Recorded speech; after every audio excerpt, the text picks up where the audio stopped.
नमस्कार, आप देख रहे हैं आज तक। आपके साथ मैं हूं सईद अंसारी। अमरनाथ यात्रियों पर जो हमला हुआ है और उस पर आज तक की सबसे बड़ी कवरेज लगातार जारी है। ग्राउंड जीरो पर हमारी टीम पहुंच चुकी है। देश भर से हमले से जुड़ी जानकारियां हम आप तक पहुंचा रहे हैं। देश भर में इस हमले को लेकर बेहद गुस्सा है। जगह जगह लोगों का प्रदर्शन हो रहा है, बैठकों का दौर जारी है, कहीं सुरक्षा की समीक्षा हो रही है तो कहीं आने जाने की तैयारियों पर जोर दिया जा रहा है। विपक्ष ने भी यात्रियों पर हमले को लेकर मौन रखा है।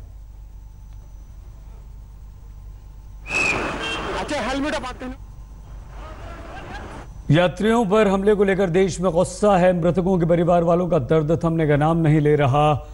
बस ड्राइवर सलीम की दिलेरी भी ऐसे में सामने आई है, जिसने यात्रियों को बचाने के लिए अपना पूरा जोर लगा दिया। हालांकि अमरनाथ यात्रियों पर हुए आतंकवादी हमले में अपनी दिलेरी से यात्रियों की जान बचाने वाले सलीम का परिवार दहशत में है। सलीम वलसाड़ से हर साल अमरनाथ यात्रियों को लेकर कश्मीर जाता है।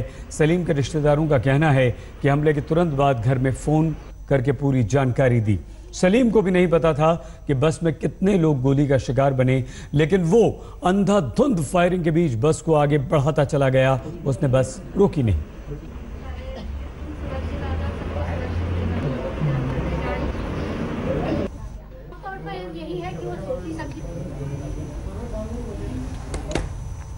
ड्राइवर सलीम की सूझबूझ ने कई लोगों की जान बचा दी, लेकिन कई परिवार वालों को अपनों को खोना पड़ा, जिनका दर्द थमने का नाम नहीं ले रहा। महेश भाई, आपकी आखिरी बार माताजी से बात कब हुई थी? वो तो जाने के बाद ही हुई थी, पर लड़के के बर्थडे था ना, तो 5 तारीख को, तब 7 बजे बात हुई थी। फिर 7 बजे के 10-15 मिनट के बाद उसका फ़ोन बंद हो गया, फिर बात नहीं हुई। आपको ये खबर के बारे में कैसे पता चला? वो तो न्यूज़ आया था ना टीवी पे, तब पता चला। तो बस का नंबर दिया था और उसमें तो आधा घंटे के बाद वर्कशॉप पे आया सबका लिस्ट का नाम, तो उसमें नाम पता चला।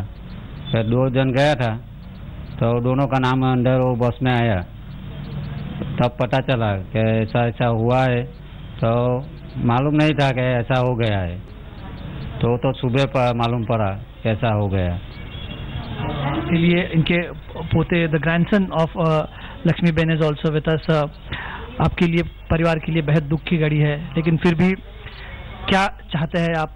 जिस तरह से अमरनाथ यात्रियों पर हमलों में बहुत सारे लोगों की जान भी गई है, तो क्या चाहते हैं आप सरकार से? हमारे लोग साथ ऐसा हुआ है, उसका दूसरे के साथ ऐसा होना नहीं चाहिए, और सबका साथ है सरकार तरफ से, और सब लोग इधर आए हुए हैं।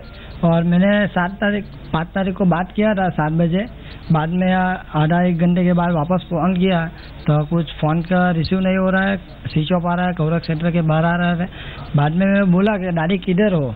वो बोल रहा है अमरनाथ से हम लोग पहुँच रहे हैं। तो बाद में मेरे को पता चला, मैं घर पे आया, बोला कहा पापा लोग को, सबको बोला कि दादी उधर नहीं गई, अमरनाथ गई है। तो कोई बात नहीं, तो घर पे बात किया, तो वापस फ़ोन किया तो 9 बजे फ़ोन नहीं लग रहा था, कवरक सेंटर से बाहर आ रहा है। तो हम लोग परेशान हो गए, क्योंकि बाद में 2-3 बात के हम लोग को मालूम पड़ा, तो व्हाट्सएप पे और न्यूज़ देखने लग गए हैं। हम लोग ने चालू कर दिया टीवी, बाद में न्यूज़ देखने चला। हम लोग को मालूम पड़ा कि उधर फायरिंग हुआ है, तो हम लोग ने देखा न्यूज़ में। तो बाद में थोड़े समय के बाद बस का फ़ोटो आया। बस का फ़ोटो के बाद हम लोग ने देखा तो वो लोग 65 बस का अंदर जितने कस्टमर थे उसका नंबर और नाम लिखा हुआ था। तो हम लोग, मेरा दादी का नाम भी था उसमें, और लक्ष्मीबेन पटेल। तो उसमें बोल रहा था कि बाद में हम लोग ने बोला कि कुछ कांटेक्ट होता, तो न्यूज़ वाले सब आए थे इधर, तो न्यूज़ वाला ने भी हमारा साथ दिया। न्यूज़ वाले हम लोग को इधर कंफर्म कर रहे थे। हम लोग न्यूज़ वाले सब लोग अच्छे हैं, और इसके लिए हम लोग भी हमारे लिए मदद कर रहे हैं, उसके लिए थैंक यू। सरकार से आप क्या चाहते हैं? अभी चूँकि हमला हो चुका है, आतंकवादियों ने जिस बर्बरता से मारा है लोगों को, क्या चाहते हैं? हम लोग के साथ ऐसा हुआ है, वो दूसरे के साथ नहीं होना चाहिए, और आतंकवादी को छोड़ना मत, क्योंकि हम लोग को ऐसे, क्योंकि सब परेशान है 2 दिन से, क्योंकि ऐसा हमारे साथ हुआ है, दूसरे के साथ भी हो सकता है। इसके लिए उधर जाना भी नामुमकिन है। आपकी क्या अपेक्षा है? उसको तो जो ऐसा हुआ है, तो वो लोग को भी मुँह तोड़ जवाब देना पड़ता है सरकार को। इसी मामले पर ओवैसी पीसी कर रहे हैं, सीधे लिए चलते हैं आपको। इन मासूम हिंदुस्तानियों के हलाकत की सियासत कर रहे हैं वो ना करें, क्योंकि 2002 में भी हमने देखा कि क्या हुआ। तो उसको सामने रखते हुए यकीनन पूरा हिंदुस्तान आज एक है, हम सब मिलकर इसकी मजम्मत कर रहे हैं, मगर इसकी एक अखलाकी जिम्मेदारी गवर्नमेंट पर आती है और ये गवर्नमेंट को बताना चाहिए कि वो अब आइंदा क्या करने वाले हैं। सर इसलिए इस पर पॉलिटिक्स करना कितना तक सही बात है? उसको विक्टिम्स के फैमिलीज के साथ ठहरने को छोड़ने और उसको छोड़कर इन लोगों ने पॉलिटिक्स बना रखा है। 2000 में हुआ है, अभी हुआ है, तो सर तो बिल्कुल ये दूसरा वाकया है जो अमरनाथ यात्री हैं जो जिसमें मारे गए हैं, जिसमें टेररिस्ट ने हमला किया है। उस वक्त भी बीजेपी पावर में थी, आज भी बीजेपी पावर में है, स्टेट में भी बीजेपी की सरकार है। तो इसलिए ये सवाल करना ज़रूरी है कि अब और उनके सेफ्टी इंतजामात के लिए बीजेपी क्या करने वाली है। ये सवाल भी बड़ा जायज़ सवाल है कि कल एक शर्मा नामी शख्स को मुजफ्फरनगर से पकड़ा गया और ये कहकर कि उसका ताल्लुक़ लश्कर तैयबा से है। तो ये भी एक इम्पॉर्टेंट ज़रूरी सवाल है जिसका जवाब हुकूमत को देना पड़ेगा। You ask in English.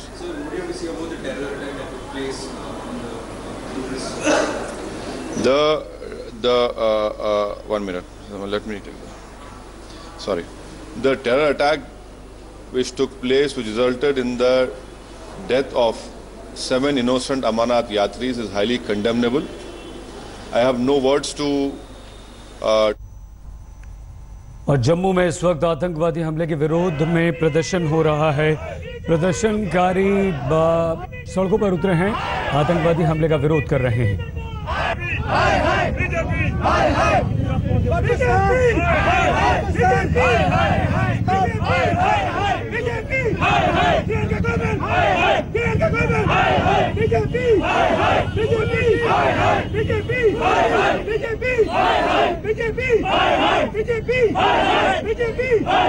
Jammu में प्रदर्शनकारी बीजेपी हाय हाय के भी नारे लगा रहे हैं। अमरनाथ तीर्थ यात्रियों पर हुए हमले को लेकर देश में गुस्सा। ये कांग्रेसी कार्यकर्ता हैं जो प्रदर्शन कर रहे हैं।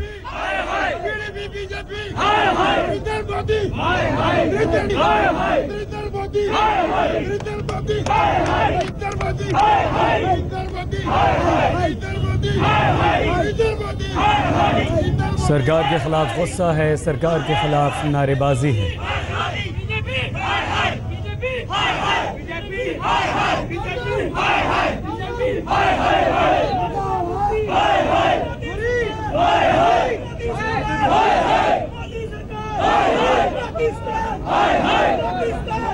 आखिर आतंकवादी हमले कब तक पूछता है। आज तक देश भी गुस्से में है और सबका गुस्सा इस बात को लेकर है कि हमले कब रुकेंगे, कब तक ये हमले होते रहेंगे। लेकिन जम्मू में कांग्रेसी कार्यकर्ता सड़कों पर उतरकर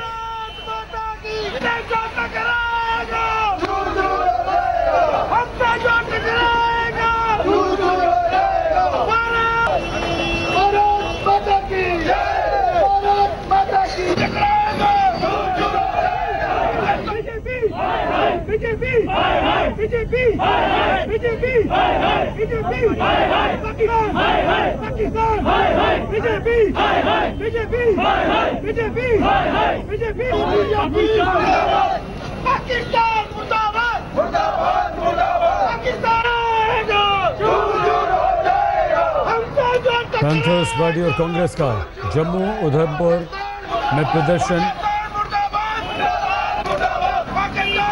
पाकिस्तान मुर्दाबाद के नारे लग रहे हैं, लेकिन सवाल सरकार से भी है कि आखिर ये आतंकवादी हमले कब तक होते रहेंगे। पाकिस्तान कब तक अपनी नापाक करतूतें करता रहेगा, हमारे देश में साजिश के तहत इस तरह के हमले करवाता रहेगा।